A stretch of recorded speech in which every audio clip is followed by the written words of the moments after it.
You can listen to The Professional Left wherever you get your podcasts, on Netroots Radio, or at our website, proleftpod.com, where you can also contribute to this podcast.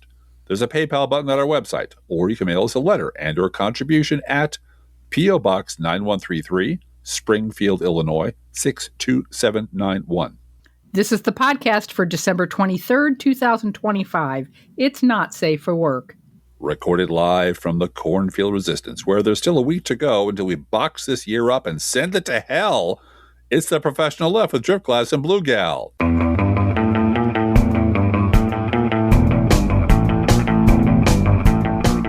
When we finally, and in the spirit of the holiday, grab 2025 by the collar and belt and... That does it. Out you two pixies go, through the door or out the window. But before we pick up where we left off and jump into September 2025, we promised you last episode to find out what in the heck is happening with the deficit, which, according to the estimates Elon Musk was throwing around about how much the DOGE cuts would come to, the deficit should be just about gone by now, right, Driftglass? Down to a couple of bucks, maybe. Couple bucks. Yeah. As of June 10th, DOGE was definitely going to cut the budget by $2 trillion. Okay, maybe not $2 trillion, but definitely $1.6 trillion. From Donald Trump's social media post June 5th, 2025, quote, "This is one of the greatest bills ever presented to Congress. It's a record cut in expenses. $1.6 trillion, and the biggest tax cut ever given," unquote. Wow. Russell Vought, director of the White House Office of Management and Budget, also via social media post the day before, June 4th, 2025, quote, "OMB just reviewed the new CBO score of the One Big Beautiful Bill. It confirms what we knew about the bill at House passage. This bill reduces," that's in all caps, "deficits by $1.4 trillion over 10 years. When you adjust for CBO's one big gimmick, not using a realistic current policy baseline." You know, invented variables. Yeah. It includes $1.7 trillion in mandatory savings, the most in history. If you care about deficits and debt, this bill dramatically improves the fiscal picture, unquote. Of course, all those people that care so deeply about deficits and debts also have a mother in a nursing home on Medicaid. And they do. Now, is Russell Vought the recipient of any awards this year, Blue Gal? He is going to win a Crookie for the worst cabinet officer. And that's saying something. Yeah. By the way, that's breaking news brought to you. That's not the most that's kind of giving away a secret. It's not there's a lot of competition there for most incompetent cabinet member. This one is just who is the most purely evil cabinet member. We knew before he was appointed that he was going to win this one. One of the architects of Project 2025. That Trump didn't know anything about during the election. Never heard of it. Never heard of the guy. And then put him in charge of the Office of Management and Budget. Mm-hmm. And he thinks he can just withhold money that Congress has elected to spend. I don't want to. Congress has legislatively allocated to specific things. Funding. He can just take that money away and spend it any way he wants because I'm Russell Vought and you can't stop me. You could if you were inclined to, but the Republicans run the government, so they're not inclined to do that. Yeah. Now, all of these wonderful promises, how could you not vote for the guy who's going to give you a $1.6 trillion deficit cuts and make America awesome? Now, unfortunately, some negative Nancys were rude enough to go back to all the massive deficit cut promises that Donald Trump made during his first term as president. You know, back when Trump flaxed like Steve Mnuchin. Remember Steve Mnuchin, Blue Gal? I do remember Steve Mnuchin. He's in hiding now in Hollywood, isn't he? And his trophy wife. With his trophy wife, yeah. They were all over Fox News way back when, promising that this massive tax cut would somehow decrease the deficit by $1 trillion. This is from Fox Business, September 28th, 2017. Quote, "Tax cut plan will cut deficit by $1 trillion, Treasury Secretary Mnuchin says. We think there'll be a $2 trillion of growth, so we think this tax plan will cut down the deficit by $1 trillion, and that's a large number," unquote. Said Steve Mnuchin. That's a large number. You can see and it we're right just there. going to, out of thin air and pulled out of our butt predict $12 trillion worth of growth. Something like $2 trillion. $2 trillion worth of growth to the economy. Why not? Why wouldn't it grow that fast, Blue Gal? The legacy media was largely content to let Trump and his stooges lie and lie and lie about deficits until they believed he had no longer had any power over them and was headed for the exits. Then suddenly there was reporting like this from the Washington Post, January 14th, 2021. Quote, one of President Donald Trump's lesser known but profoundly damaging legacies will be the explosive rise in the national debt that occurred on his watch. The financial burden that he's inflicted on our government will wreak havoc for decades, saddling our kids and grandkids with debt. The national debt has risen by almost $7.8 trillion during Trump's time in office, unquote.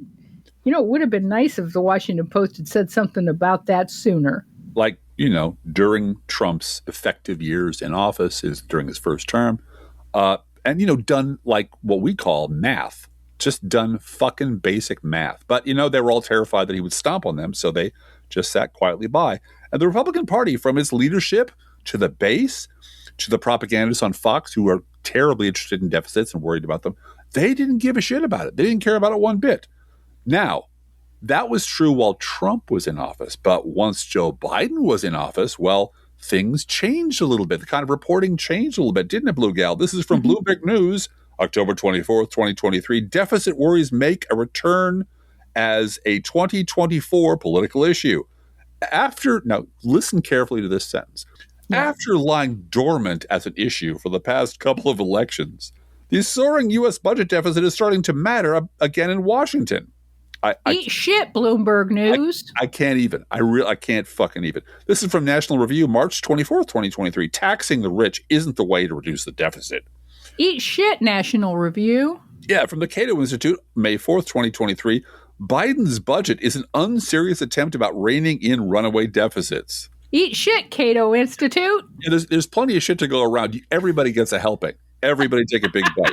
I'm not done yet. No, this is going to be a lot of swearing. This is an adult show. You should definitely send the kids out of the room. From the Heritage Foundation. Wait, before you even read the headline, I get to say eat shit, Heritage Foundation. Just because they're cracking up and people are heading to the door and they're just fully Nazi now. That's exciting. Yeah. Nobody could have seen that coming. September 27th, 2023, how Washington's $7.5 trillion deficit spending spree is bankrupting America. From the National Review again, October 24th, 2023, markets are sounding the alarm on deficits. Oh, no, the markets. Oh, golly. And from the Heritage Foundation, yet again, say it again, Blue Gal. Go ahead, say it again. Eat shit, Heritage Foundation. November 23rd, 2023, the fuse on America's debt bomb just got shorter. God damn you, Joe Biden. But Driftglass, I'm all confused now about math, because what about that $2 trillion or $1.6 trillion in savings? Right. That Musk and Trump promised just, a few months ago. During this year, Blue Gal. During this year, they said we had trillions of dollars. Trillions. And this is from CBS. And by the way, CBS stands for CBS. Yeah, it's bad. April 28th, 2025, quote, Elon Musk's Department of Government Efficiency, or DOGE, says it has saved $160 billion. That's less than $1.6 trillion. Yeah, by a lot. $160 billion through its push to root out wasteful or fraudulent government spending. But that effort may also have come at a cost for taxpayers, with a new estimate from a nonpartisan research and advocacy group estimating that DOGE's actions will cost $135 billion this fiscal year, unquote. From Politico Pro. So it's authentic. August 12th, 2025, quote, Dogeflation, DOGE's actual savings are a fraction of what it claims. A political analysis of DOGE data reveals the organization saved less than 5% of its claimed savings from nearly 10,100 contract terminations. The Trump administration's claim that it is saving billions of dollars through DOGE, trillions it was. You need to go back and do a fact check on that, Politico Pro.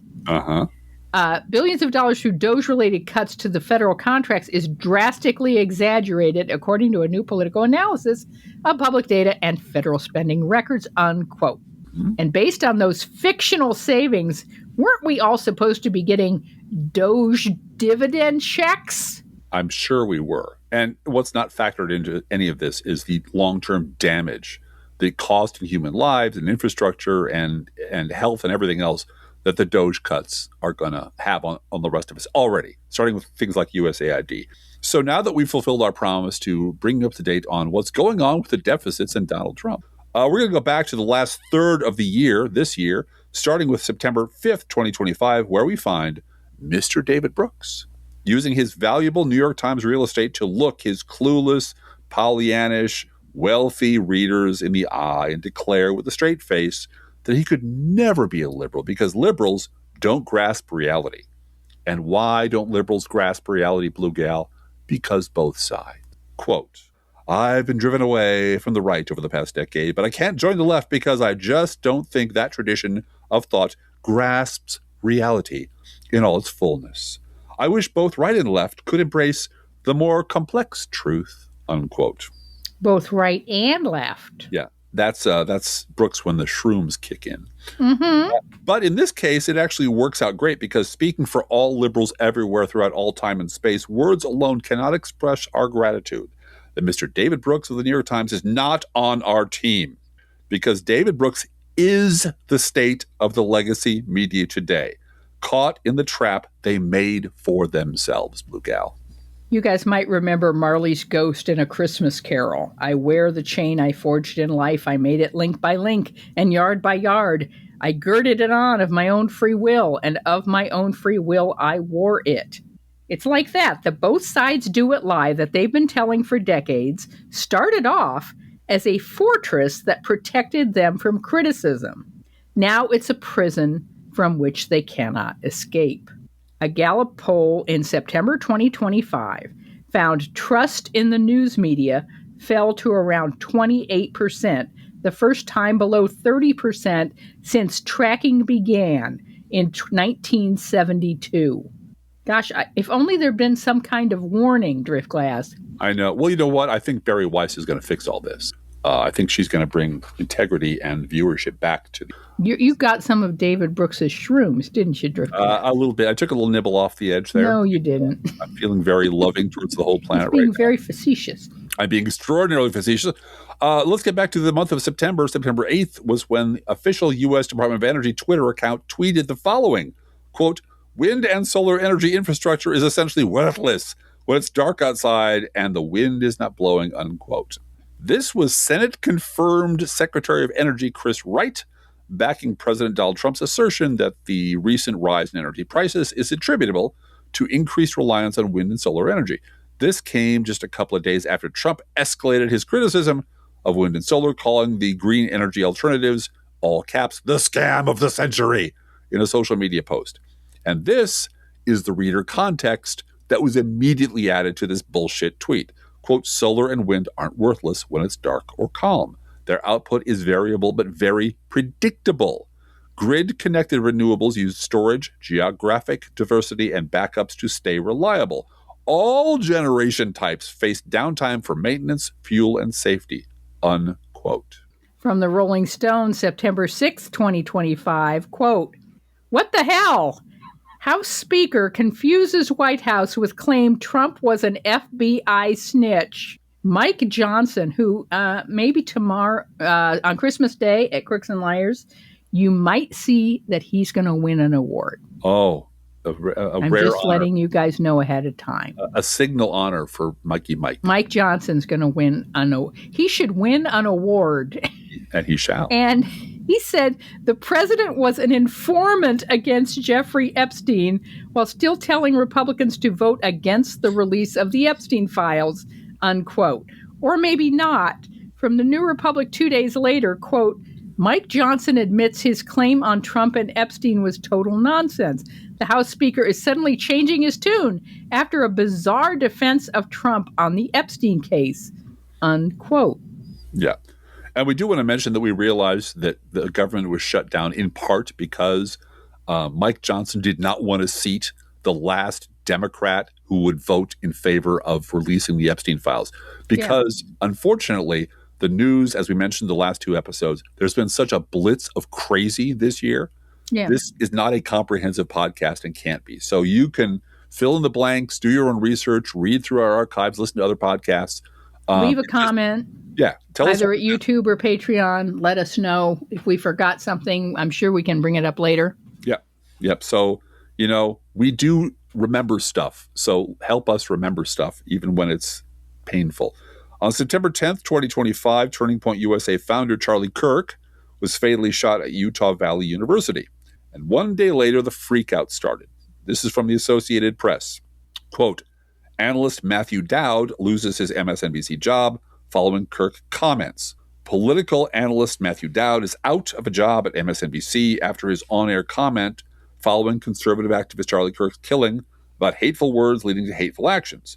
MSNBC said Thursday that Dowd, a paid political analyst, is no longer with the network. Both MSNBC President Rebecca Cutler and Dowd issued public apologies following his commentary, which drew a heated reaction online, unquote. If you've listened to anything we've done podcast-wise over the last several years, you probably know I am no friend of Matthew Dowd. He is a weasel, and he's a fraud who should never have had a gig at MSNBC to begin with, and probably wouldn't have but for his friendship with Nicole Wallace from back in the George W. Bush days. Now, having said that, based solely on the remarks he made, Matthew Dowd should not have been fired. It was a stupid and cowardly thing for MSNBC to do, and since I have never seen any sign that MSNBC operates according to a set of high-minded principles, I am left to conclude that, like every other decision they make, this was purely a business decision. Jesse Waters was on Fox that evening demanding that Dowd be fired, and within hours, Dowd was gone. We can't say for sure if A led to B, which led to the unemployment line, but it sure as shit looks that way. And even if it wasn't, it doesn't matter. Fox News now gets to claim another liberal pelt and mount it on the wall of their trophy room. What it looks like is appeasement, which apparently everybody but C-suite media executives seems to understand never ever works. As Winston Churchill said, an appeaser is one who feeds a crocodile hoping it will eat him last.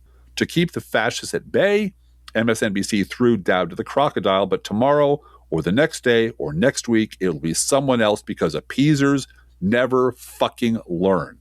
And this points out something else, too, which is it immediately became a crime, and you were endorsing murder if you quoted anything that Charlie Kirk said. Right, verbatim. While he was alive.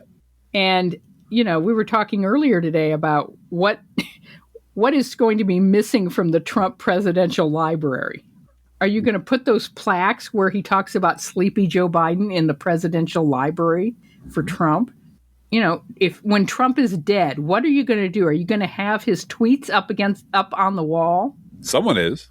Someone is, and it might not be the Trump family. No, I have a feeling it's going to be a hall of horrors that as you suggested, perhaps like the Germans and Poles after World War II, be marching collaborators and Republicans through that hall and forcing them to look at this shit until the day they drop.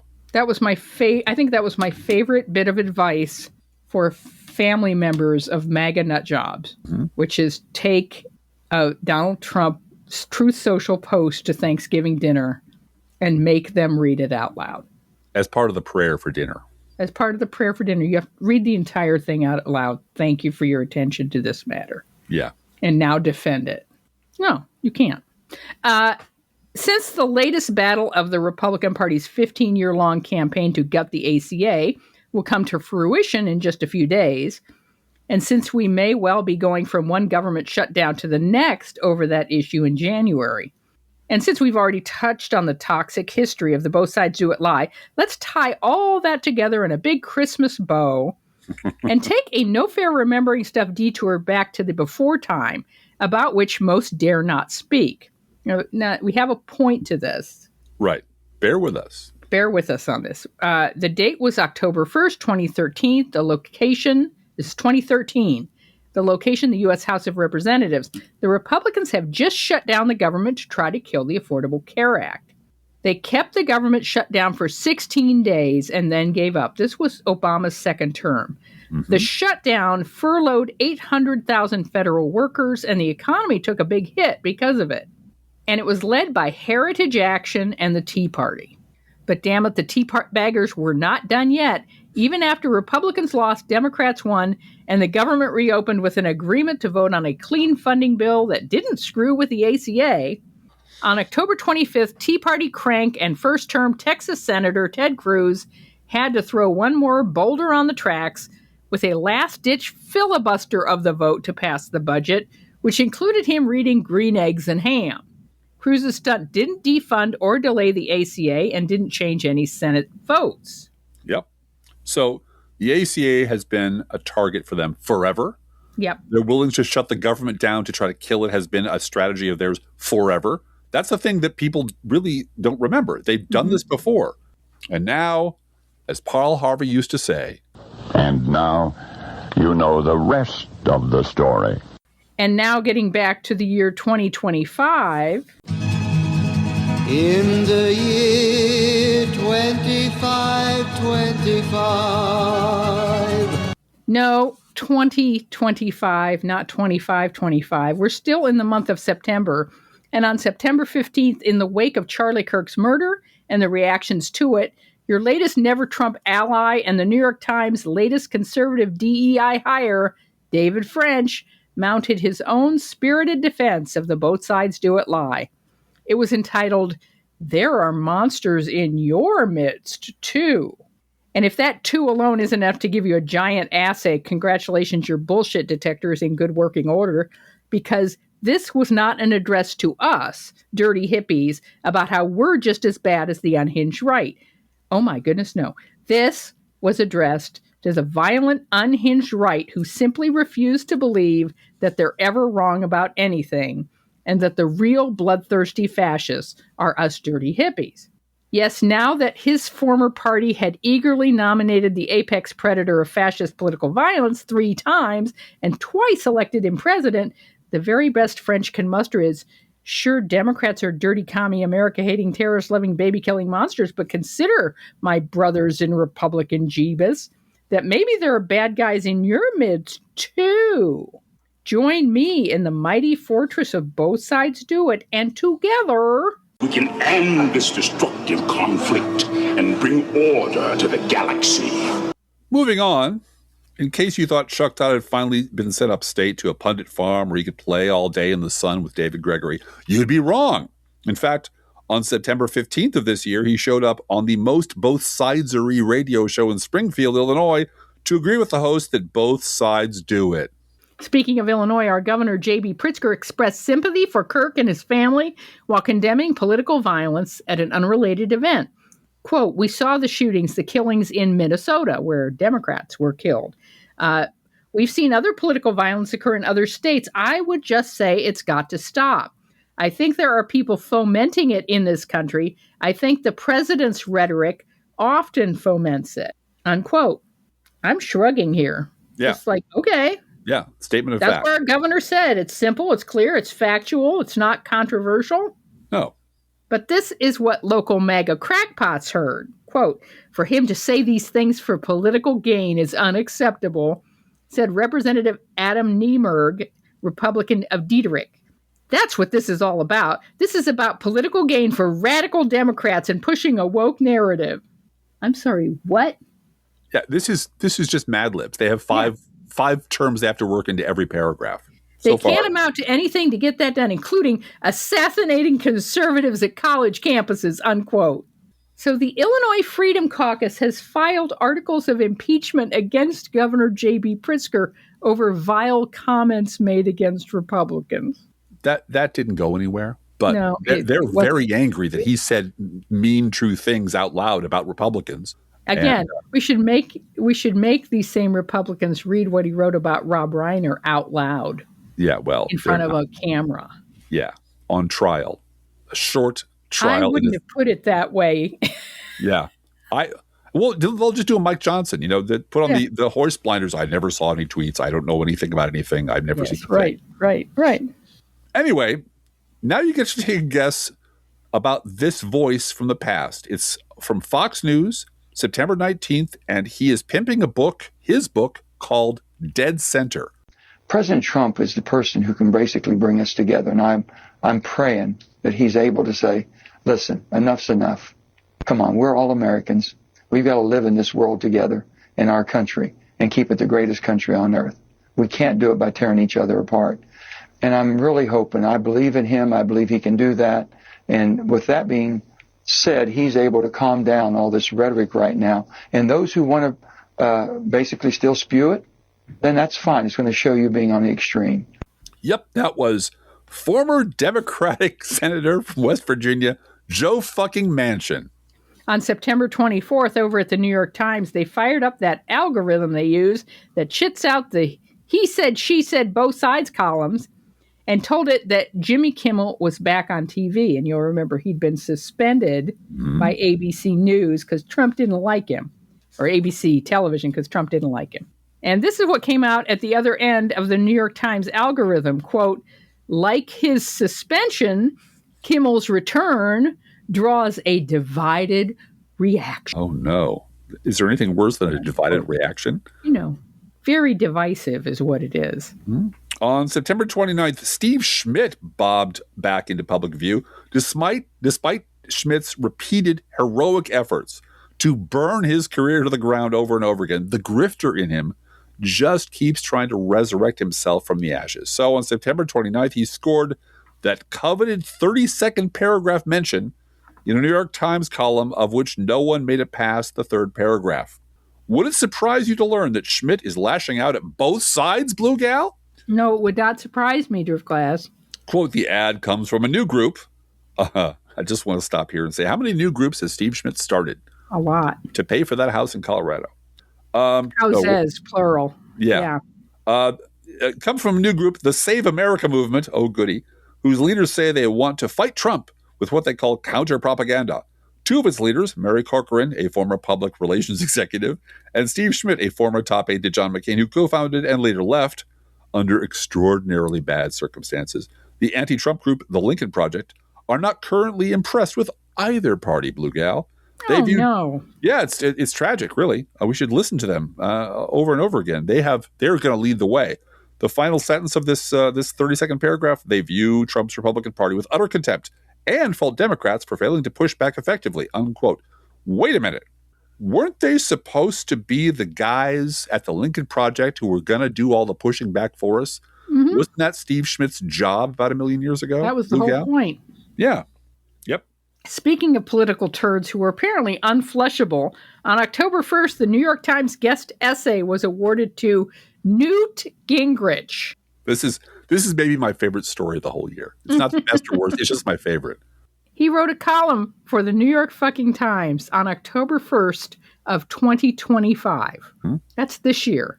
Entitled, quote, "There's only one way to win a shutdown. Democrats don't have what it takes," unquote.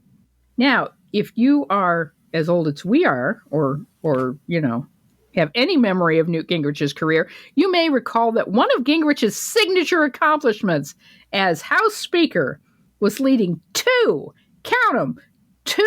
doomed government shutdowns, which were politically disastrous for Republicans and caused Clinton's approval numbers to rise. So who better for the New York fucking Times to ask to write a column about winning a shutdown?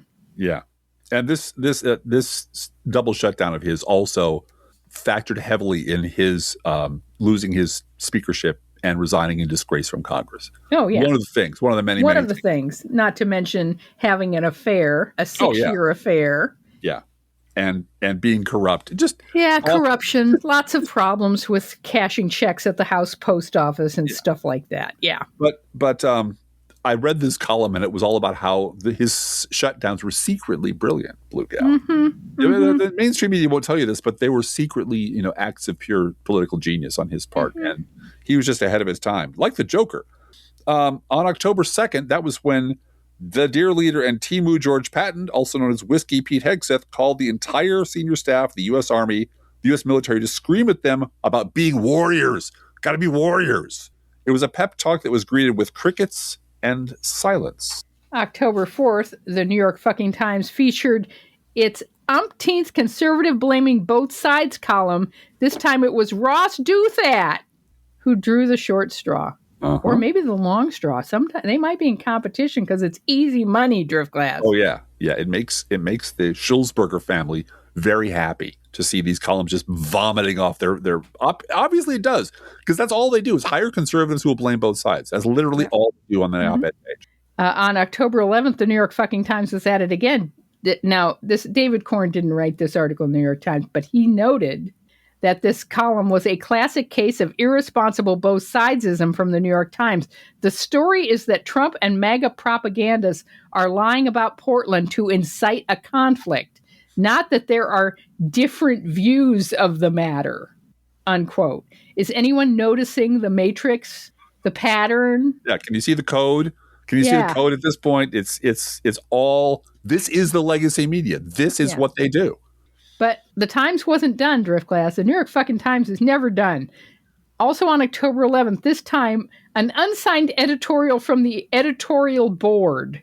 Quote, America still has a political center and it's the key to winning, unquote. I'm not going to insert a sound effect that I'm thinking right now. No. Let's just say Joe Manchin's crouched on a toadstool there waiting for you, waiting hungrily for you. The political center is where we'll...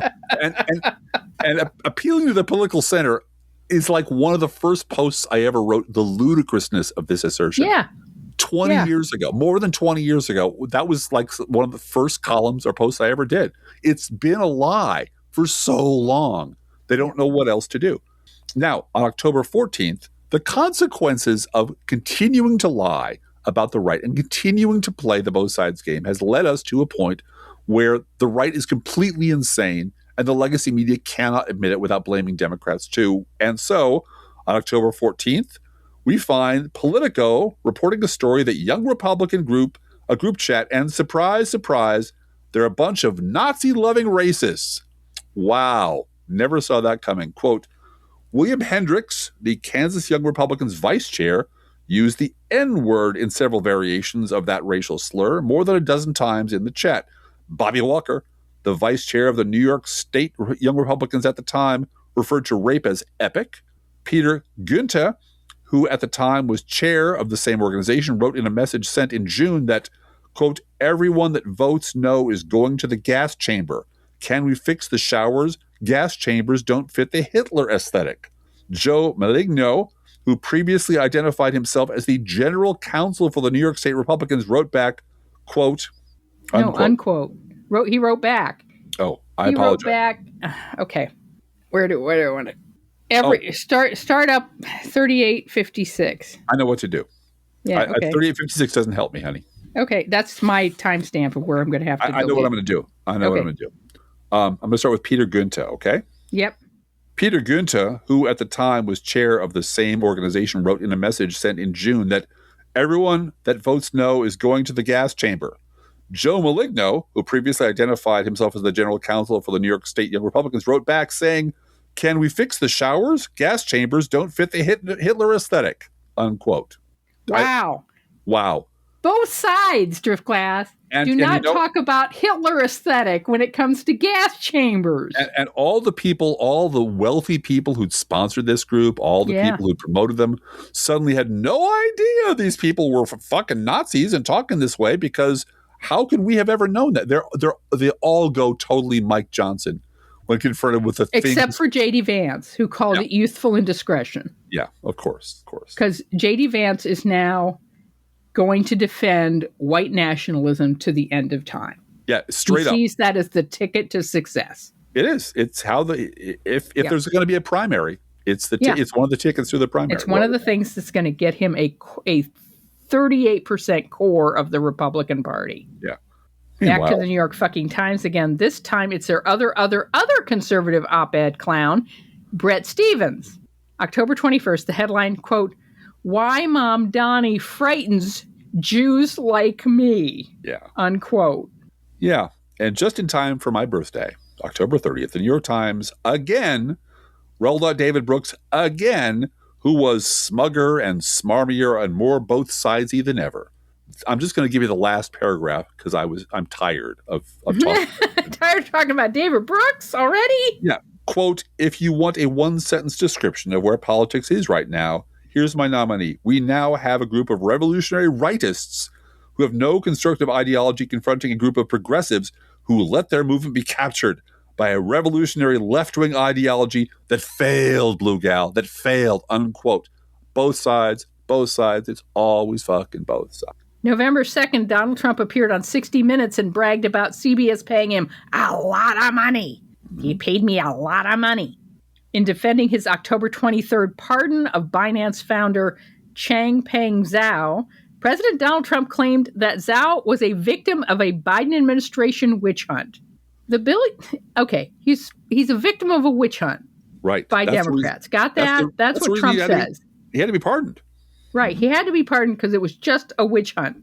The billionaire executive known as CZ had pled guilty to allowing money laundering through his cryptocurrency company.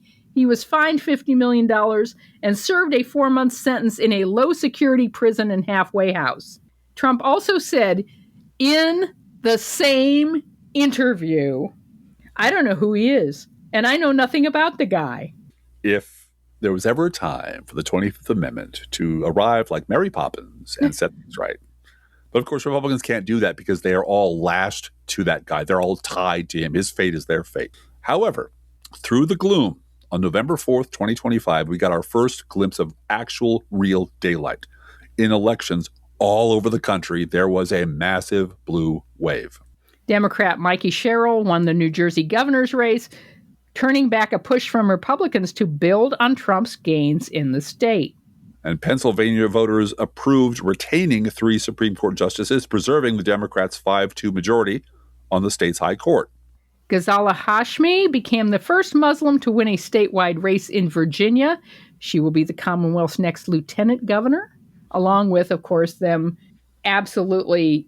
Virginia just went all the way blue. They did. Governor, lieutenant governor, gained, I think, 40 seats in the House of their legislature, and it's House of something, I can't remember. Burgesses or House of whatever. Yeah, it's something unusual, but it was a flood, a blue flood, in part because of DOGE. Yeah, exactly. Firing a bunch of people who lived in Virginia. For doing their jobs. For doing their jobs. Yeah. And just to be clear, like this entire episode, and like, this is not a comprehensive list. There were there were dozens and dozens of other elections where this all happened. So we're just giving you a quick skip across a few of them. Like Democrat Johnny Dupree, who flipped Republican-held Mississippi State Senate District in Forest County, Mississippi. Good for him. Yes, Republicans lost their last seat on the Orlando City Council. Also, we have a Democratic mayor of Miami for the first time in 30 years. It just goes. And of course, I don't know if you heard this one. It's a little obscure. Zoran Mamdani won the New York City mayor's race by a clear majority. And the young women in my family and their cohorts going to college and post-college with them all want to marry Zoran Mamdani. They all do. They all do. Yeah, he's got the thing. He's their Barack Obama, honestly. He is. He absolutely is. And he is continuing to stand up for trans people on social media and teach history lessons about the city of New York, which I think is really important. The history of the docks where gay and trans people congregated, where, a very famous trans woman was murdered. I mean, he talked about all of that in this social media post he did just this week, and what his plans are to help gay and trans New Yorkers live a better life, not being shy about it. And again, the generation coming up now will accept nothing less. He is setting the standard for that. And somehow he had enough time to go across town and have dinner with Mandy Patinkin and his family. Mandy Patinkin, and we love Mandy Patinkin's wife so much. She's just amazing. So, yeah. And while a Fox News chyron the night after Election Day was peak coping, Driftglass doesn't believe this, and I'm going to show you Driftglass. This actually was the chyron the night after Election Day. Quote, by winning, Democrats are actually losing. And it's great news for John McCain, Blue Gal. Yeah, right. No, we're not making that up. By winning, Democrats are actually losing. That was on the Laura Ingraham show. The fact is that the big race that Democrats lost was the one that put the most fear into Republican office holders. Yeah. Yep. This is from Crooks and Liars. Quote, in the Tennessee 7th Congressional District, the Republican won. Republican Rep-elect Matt Von Epps led Democrat Afton Bain by about 9 points, with 95% of the vote counted. That's in a district that Trump carried by 22 points. And former GOP Rep Mark Green won by more than 21 points last year. Afton Bain outperformed 2024 Democratic metrics in every county in the Tennessee 7 special election. And her campaign slogan was something like fix roads, feed kids. Yeah. Fund healthcare. It was 3 things. And it was just, I remember telling you at the time, like, but Democrats don't know how to message. I know. We're terrible at it, Blue Gal. This means that, and this is back to Crooks and Liars, this means that as things stand, Bain overperformed Democrats' 2024 presidential margin by about 13 points and their 2024 House margin by about 12 points, unquote. And I want to say just 2 things to this. Add 2 things to this. Number one, Hal Sparks' dictum that the entire job of Democratic leadership is red to purple, purple to blue. Yep. That's everything. That's all they should be doing. And anything that's not focused on that is not doing that. Secondly, in a weird way, this reminds me of Dunkirk. Yeah. It was a loss, but it had the seeds of victory in it.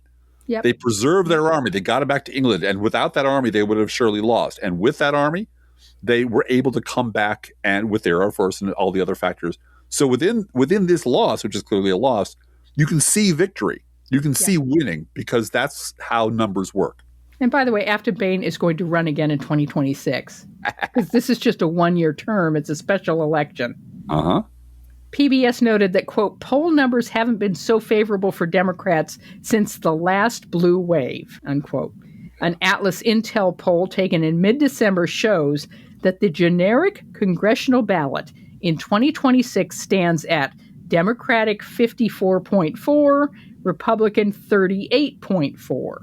That does not mean we're going to sit on our laurels and not do postcards to voters and not do 5 calls and not continue to fight and not keep bringing up everywhere you can on social media, especially Facebook, where a lot of independents hang out because they just want to see pictures of the grandkids and not get too political. You're going to continually remind them why prices are so high. And that a lot of them voted for this. This is what you voted for. This is what you voted for. This is what you voted for. Yep. By the way, Trump's infamous 40% floor is cracking.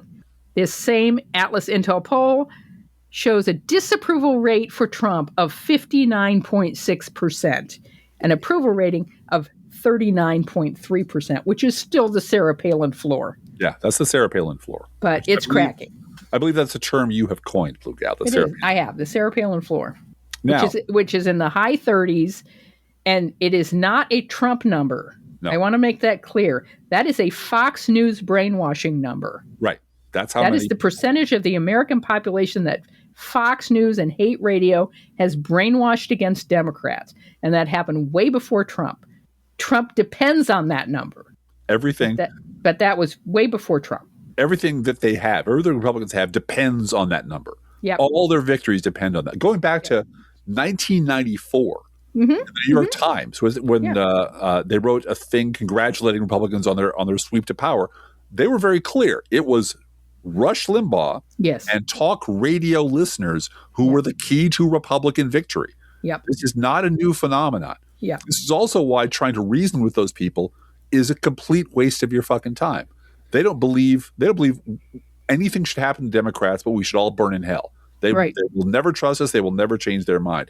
Now, the Crookie Award for the best one-word answer of the year was locked up on November 9th by Governor Tony Evers of Wisconsin.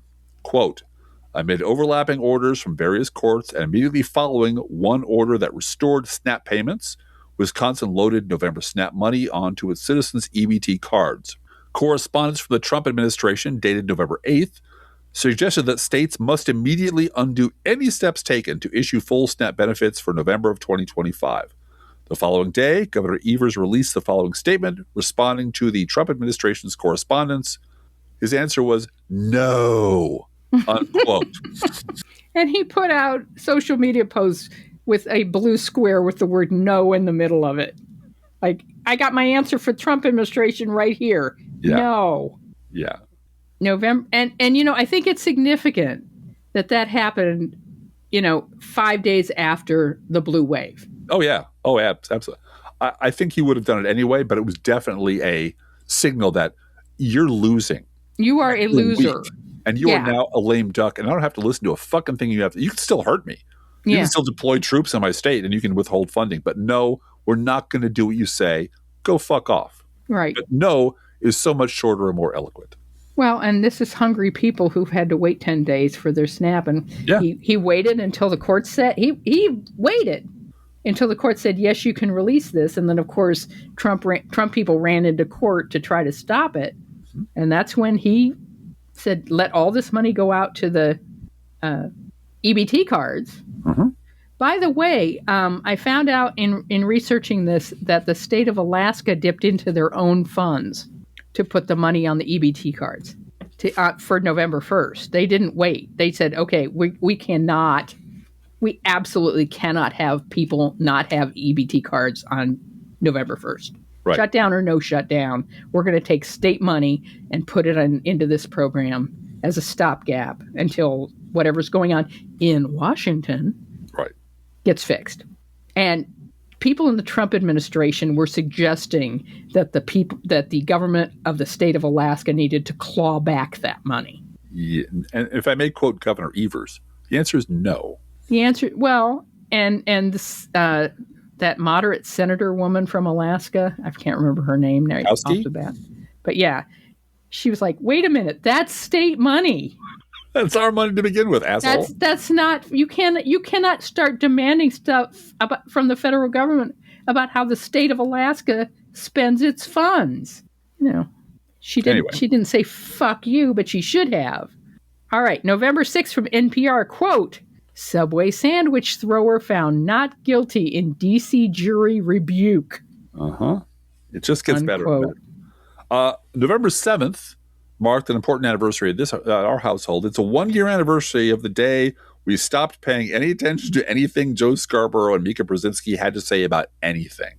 Even though some of the things they're saying now are just pathetic. And I have to pay attention for work at Crooks and Liars. We do not watch that show in this house. No, we don't. Don't forward us anything. We don't watch that network in this house. That's how bad it is now. They have to fire Joe Scarborough before we will get turned back to watching them regularly. We just Absolutely. won't. On November 14th, Vox brought us the story of Steve. Steve, who was very concerned about what was about to happen with the ACA. Steve is a retiree who had insurance through his wife's job, but then the company shut down her division, so she decided to retire. And since they're not on Medicare yet, they went to the exchange to shop for new coverage. And holy shit, Steve concludes his remarks as follows, quote, it kind of seems like the two political parties want to be right and not care about people, unquote. I think we all know who Steve voted for. I think Steve might be an independent voter who does his own research. Constitutional conservative who doesn't like the tweeting. And now it's both parties. Both parties did this. Both parties are to blame. On November 17th. I want you to know on a personal note, we did charge to our credit card for the month of January $2,561. Yeah. For a health insurance premium for 1 month. For 1 month. Yep. No, that's a fact. That's a fact in the world. And I got to say, local radio personality on Facebook also said words to that effect. He posted his pre and post bill or what it would cost. And here's if ACA weren't screwed with, this is what you would be paying. This is what you will be paying and so forth. But he and I have DM'd each other. And he's made it very clear that he is not allowed professionally to be anything other than studiously neutral. So he won't say Republicans fuck this up. It's politicians in Washington. Politicians in Washington need to fix this. Look at how terrible this price is. And I can see. Is he on AM radio? Yeah. And I can see how, if you have your job gun pointed to your head. Yep. If your employer says if you step out of line and say a bad thing about Republicans or blame one side as opposed to the other, fired. You're fired. Yeah. I can see someone who was dumb enough to get themselves into that position saying, okay, I can't do this. I can get right up to the line, but I can't do it. But Jesus Christ, man, if you ever want to... But he's the media. Right, exactly. Springfield. That's the problem. He's the media in Springfield. If you ever want to be free of this forever, you have to break the both sides do it lie. Yeah. You know why? We have an example of someone who's learning how to use the both sides do it lie, because on November 17th, out there on Twitter, Marjorie Taylor Greene began building her lifeboat and experimenting with those magic words, the Beltway magic conjure words. Later on, she would take her road show to a wider audience on The View and on 60 Minutes, where she blamed Leslie Stahl for the divisions in the country, which was kind of fucking amazing. But as she began her political divorce proceedings against Donald Trump, she started by railing against the toxic political industrial complex. And then, quote, I believe in the American people more than I believe in any leader or political party, and the American people deserve so much better than how they've been treated by both sides of the aisle, unquote. And that's how she got invited on The View. By the way, in December, she rose in the House of Representatives to level vicious attacks on trans people. So she is still a terrible person, folks. She is no hero. I shared that video of her doing that on Bluesky and said, she's back. And she never left. She recognizes that there's a crack below the water line. Right. No, she'll fall through the Sarah Palin floor. That's the problem. Yeah. She better have a lifeboat ready to go. And that's why she is resigning from Congress after she achieves her pension, which is nothing wrong with that. That's a perfectly reasonable thing to do. There's no future for women in Mike Johnson's congressional delegation. Absolutely not. Period. Ever. And there's a blue wave coming that will put them in the minority, hopefully. Yeah. Which means she has no further way to grift on that job. Nope. So she's going to go find someplace else to do it. And the way to do that is to suddenly start talking about both sides. And then you get invited on The View and you get invited on 60 Minutes. CNN and Blitzer tells you you're a wonderful mother. Yeah. And that's what happens. It works like a charm. It works like a fucking charm. On November 18th, 6 members of Congress, all veterans, released a video reminding service members that they do not need to obey illegal orders. They were immediately called traitors by Donald Trump. Of course they were. Everyone's a traitor. Also on November 18th, and it pains me to keep talking about this guy. Yeah, but it's kind of your jam too, Driftglass. Well, I keep getting people, asking me, did you see that this happened and that happened? That's the thing. Then he gets 300 people sending him the latest David Brooks column. and the thing is, as we said before, David Brooks is the legacy media. He is the barometer. He is the totem. He absolutely is. He is the true measure. And if you look at him, you know where the rest of them are. So it saves me an enormous amount of time. This is from November 18th. Mr. Brooks returns with this: somehow MAGA has swept in and made us a frightened nation, stagnant, callous, and backwards, unquote. And that word somehow, man, that is doing an awful lot of heavy lifting. That is holding up an entire planet. Because apparently David Brooks has no idea how this happened. None at all. But he does, Blue Gal, surprisingly knows who's to blame. Uh-huh. He doesn't know how or why it happened, but he knows who's to blame. Quote, on the one side are the Christian nationalists who practice a debauched form of their faith. Christian nationalism is particular rather than universal. It's about protecting us against them, the native versus the immigrant. It's about how power, more than love. It's about threat more than hope. It's rigid and pharisaical rather than personal and merciful. On the other side are the exhausted remains of secular humanism. That humanism started out trying to liberate people from dogma, but it has produced societies in which people feel alienated, naked, and alone. It has failed to formulate a shared moral order that might help people find meaning and solidarity in their lives. It is so enfeebled that it's being replaced by the religion of the phone, by shallow technological modes of living, unquote. Both sides, Blue Gal, forever and ever and ever. He has not spoken to anyone under the age of 30 for a long time. No, and he hasn't spoken to anyone outside of his circle for a long time. Right. On November 19th, Senate Majority Leader John Thune proposed giving Senate Republicans investigated by Jack Smith a $500,000 windfall. just to the senators. Right. Here. But House Republicans, remembering their drubbing on November 4th, said, nah. And they voted that measure out of their spending bill. Remember, all during this time, Trump's desperate attempt to cover up the Epstein files and the coming ACA disaster are bearing down everywhere, while all the lies Trump told about the economy during the election are collapsing. And Pete Hegseth is killing people in little boats on the high seas and lying about what he's doing. That's the context for all of this. Yep. All of the terrible things we're talking about are happening in a larger context of the complete collapse of everything Trump is trying to do, plus a scandal that puts Watergate in the shade that he's desperately trying to cover up. And he's got the FBI and the Senate and the House all working with him. All working for him. There's a post we're reposting it at Crooks and Liars tomorrow that was at Daily Kos. 27 times this year that the Republican Party in one way or another tried to cover up the Epstein files. Yeah. 27 videos of a Republican official, whether it's Trump or someone else, making a statement that cover up the Epstein. Would it be wrong of me to note that in November, Blue Gal, David Brooks had a column entitled "The Epstein Files Count Me Out"? And then we had to count him in again. Well, that's coming. We're on a timeline. I guess where we're headed, Blue Gal. Anyway, no fair cheating on that one. But the hits keep coming, Blue Gal. This is from NBC, November 24th. Quote, judge dismisses cases against Comey and Letitia James, finding prosecutor Lindsay Halligan was unlawfully appointed by Donald Trump, unquote. Also, by November 24th, the Trump administration had canceled the jobs report, the GDP report, and the inflation report. What's Maria Bartiromo going to talk about now? Just things that occur to her floating on top of an ocean. Caravan. Maybe by New Year's there'll be a caravan of migrants to talk about. Of migrants coming with their fentanyl from Venezuela, Blue Gal, etc. I laugh so I don't cry. Yeah. Now, there's no way of telling for sure, but I'd bet a bottle of very good redbreast scotch that Mr. David Brooks was at least mildly hammered when he crapped out a December 1st column. Yeah, we reached the month of December. About how Republicans' love of their country is so much more unconditional and beautiful than the Democrats' very conditional patriotism. Eat shit, David Brooks. Yeah.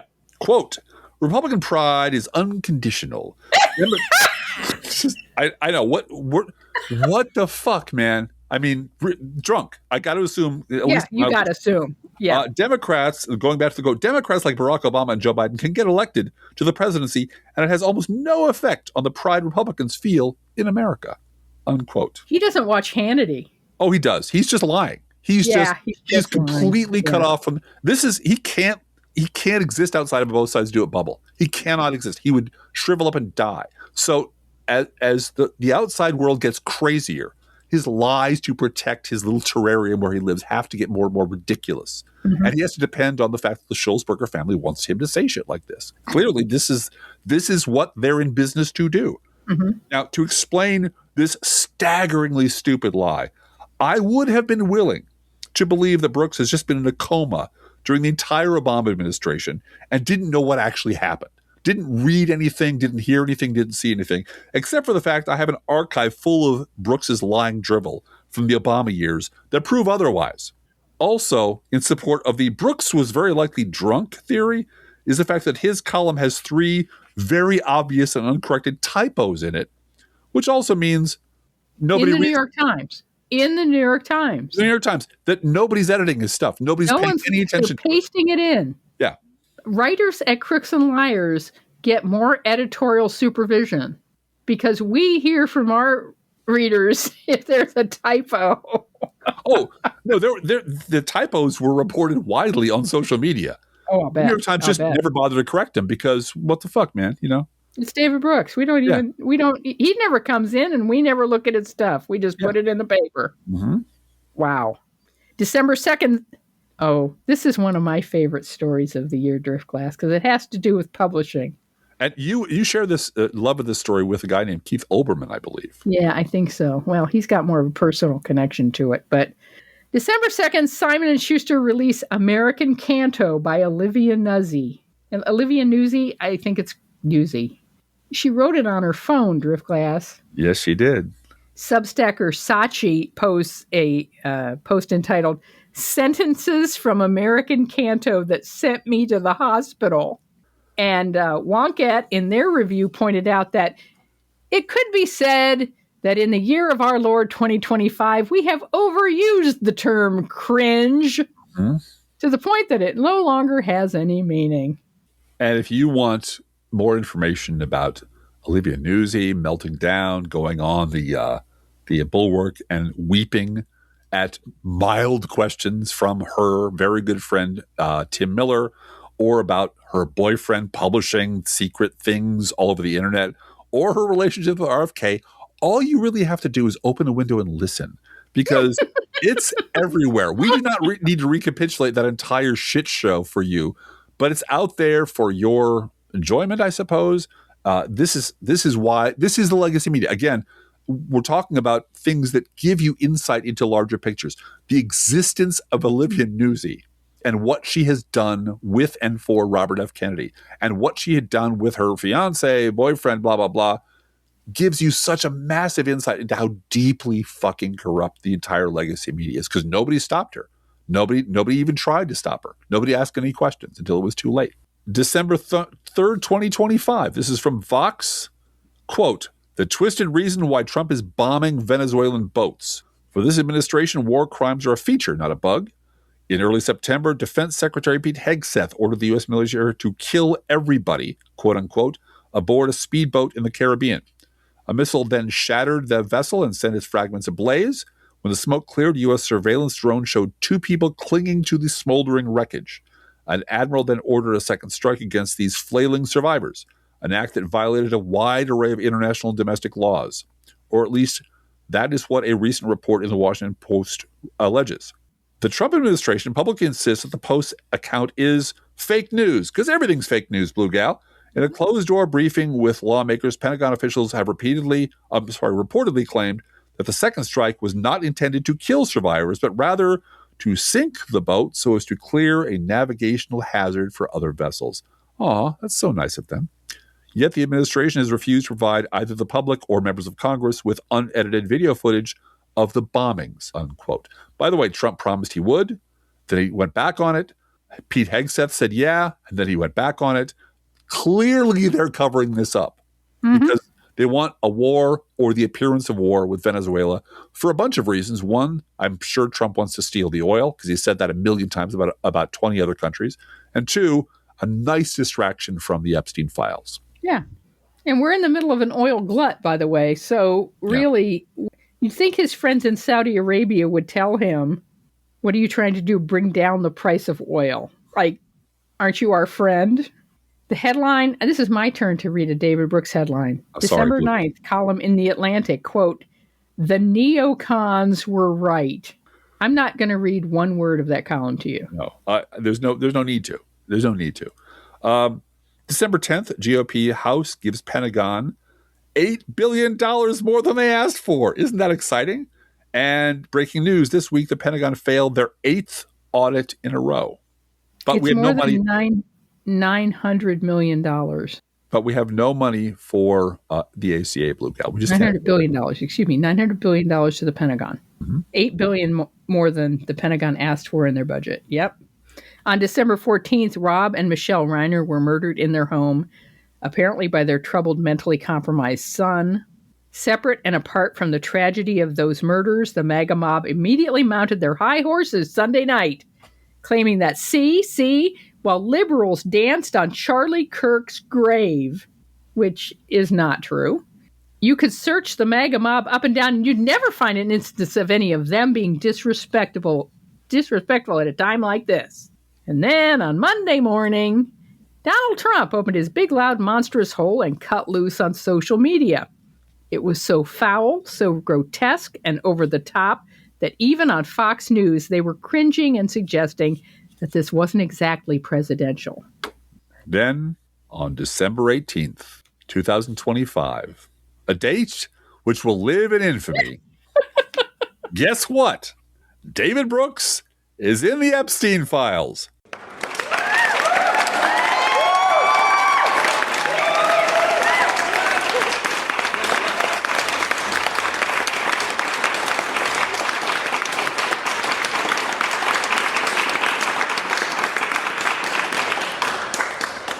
December 19th, RFK Jr. defunds the American Academy of Pediatrics. God damn it. God damn it. Eat shit, RFK Jr.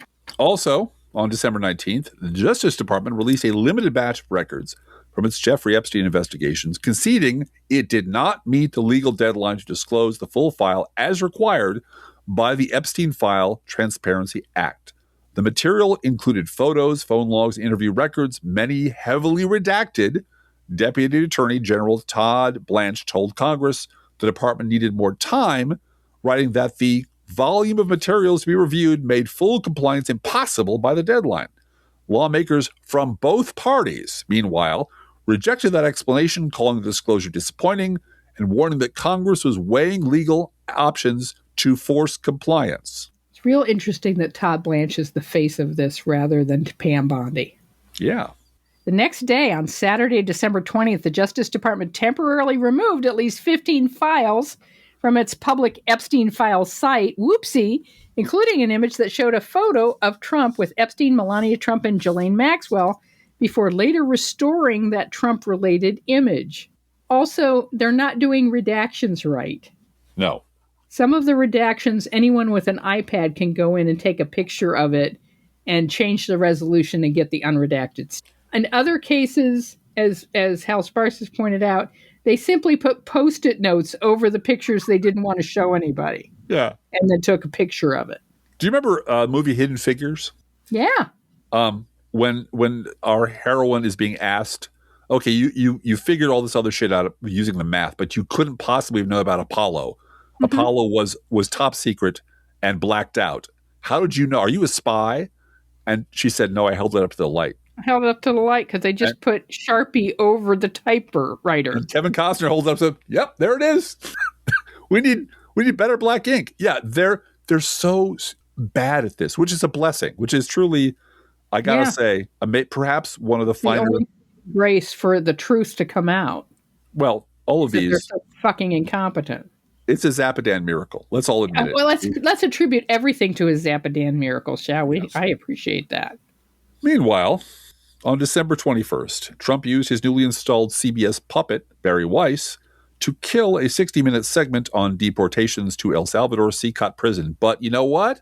Oopsie, it leaked anyway. Because, people film things and they put them on digital media and then they give them to other people when the dear leader says don't do it because there are a few patriots left in the media.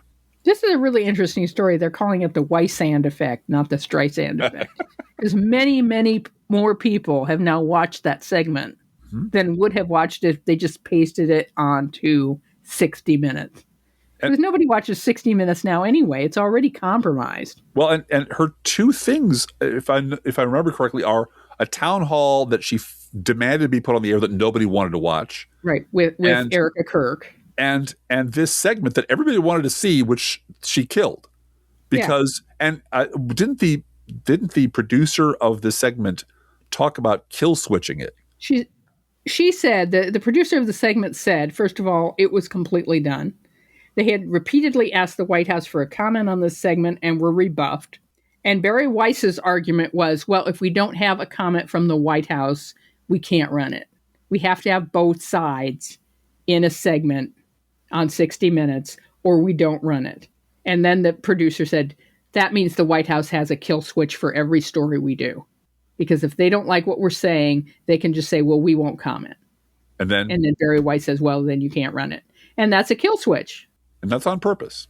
That's on purpose. And it's easy for them to do that. Just say, we won't comment.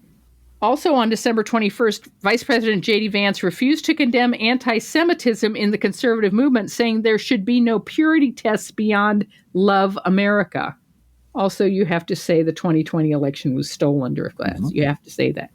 Speaking at Erica Kirk's fundraising Wake/TPUSA extravaganza, Vance also celebrated that Americans no longer have to, quote, apologize for being white. Yep. Because he wants to win that Republican primary in 2028. Really, really. Because, if he doesn't, then bad things will happen. Finally, December 23rd, that's actually the day we're recording this. This is from The Guardian. Quote, U.S. sees surge in violence against journalists under Trump. Report says The U.S. press has suffered about as many assaults this year as in the previous 3 years combined, unquote.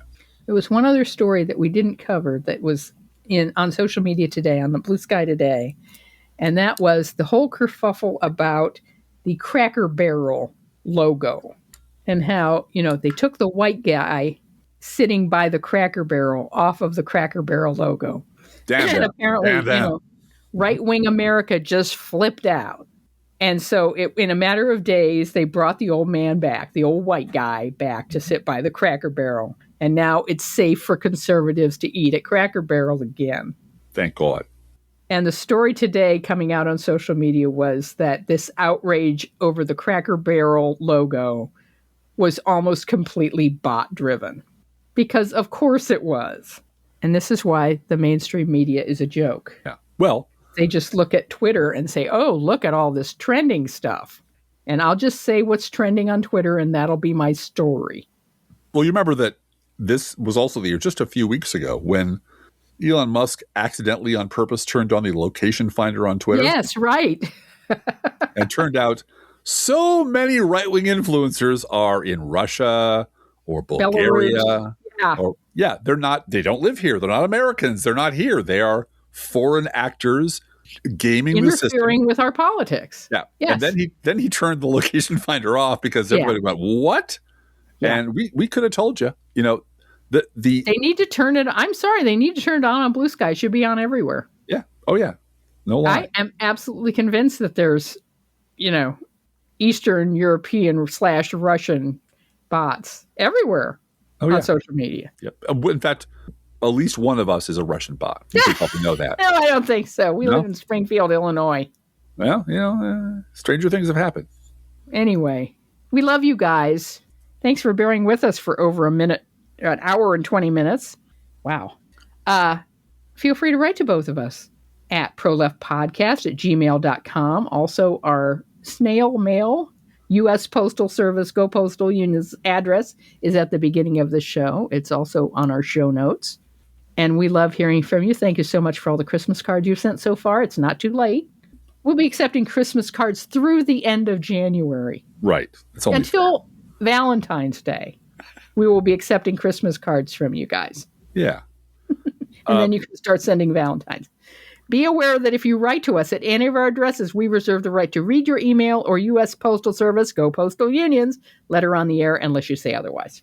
Please share our show also on social media. If you love this podcast and you know someone who just can't get enough David Brooks. Particularly this episode. Just clap a set of headphones on their head and play this episode for them. And it'll make them very happy for the Christmas holidays. And thank you for doing that. Hey, Driftglass, how are the Internet Kitties doing this week? Well, Blue Gal, I'd like to lower the house lights a little bit because I want to be sincere. And you know how hard that is for me sometimes. But the Internet Kitties of Blue Gal and I wish a very, very sincere Merry Christmas and Happy Holidays to all of our listeners.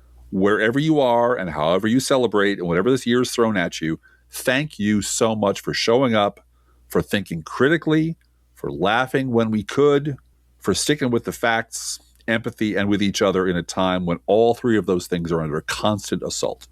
We're so grateful for this smart, stubborn, compassionate community, and we wish you peace and comfort and enough hope to carry us all forward into the new year. Merry Christmas. Merry Christmas. Let's think about living. Think about living. Let's think about loving. Think about loving. Let's think about the hooping and the hopping and the popping and the lovey-dovey. Let's forget about the wine and the crying, the shooting and the dying, and the fellow with a switchblade knife. Let's think about living. Let's think about life. The Professional Left podcast is recorded under a Creative Commons license.